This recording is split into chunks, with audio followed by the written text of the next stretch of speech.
We are here with part 8 of the Chronicon readout. Archaix.com, make sure you check out Mr. Bashir's research. Buy the man a coffee, purchase his books, all that good stuff. Shout outs to you, Jason. I'm sure by now you've probably checked out my readouts. I have nothing against anything you're doing, and I know that you are just living life. You don't give a fuck, and that's fair enough. I personally give a fuck about this avatar, and I intend on becoming something immense in the near future. So that is why I work toward the cleanse, the detox, things like that. I like to encompass the knowledge that you're giving with healing at the same time. Alright, let's get straight into this goodness. We got some fourth dimension waltzing happening in the background, but we're going to get straight into the readout. 3439 BC. Nibiru completes its 792-year orbit after passing for 60 years over the ecliptic, north of the Sun's position, and passes dangerously close to Earth.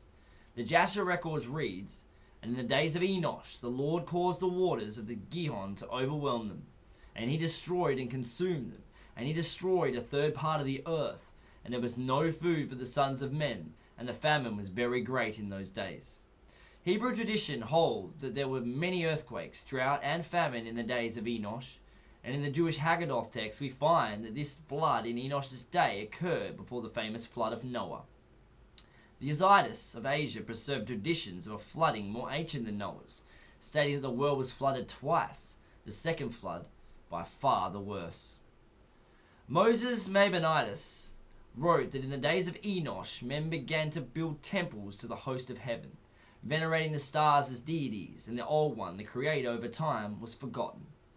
The worship of the Anunnaki from the stars, called Watchers, is the theme of the older portions of the Book of Enoch.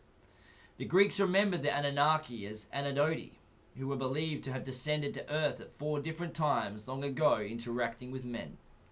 The holy tablets, fragments borrowed from Sumerian and Babylonian texts, indicate that the Anunnaki were imprisoned on Nibiru, but were able to get to Earth after a 60-year period. In the Book of Enoch, it was 200 watchers that came down to Earth, and their leader, Azazel, was guilty of disclosing to the world all the secret things which are done in the heavens. Zechariah Sitchin remarks in his The Wars of Gods and Men that Sumerian texts over and over refer to a starting point in the chronicles of the Anunnaki that began 432,000 years before the deluge.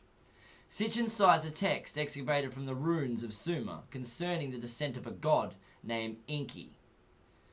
He came to Earth here, and at that time, which reads, "When I approached Earth, there was much flooding." Sitchin's research confirmed that 3439 BC date as the descent of the Anunnaki to Earth. In his End of Days book, he relates that the Sumerian writings claim that the Anunnaki appeared on Earth when Nibiru orbited close to our planet 432,000 years before the Great Flood. But this 432,000 years is a mistranslation commonly done with the ancient Near East texts, for these are not 432,000 years, but 432,000 days, precisely 1200 years of 360 days each. As seen in the chronology, the Great Flood date is fixed by the Phoenix orbit and is exactly 1200 years before this descent of the Anunnaki in 3439 BC. In Hamlet's Mill by Giorgio di Santillana and Hertha von Dichan, we see that the number 432,000 seems to be where science and myth merge. This number significant in the mythological systems around the world.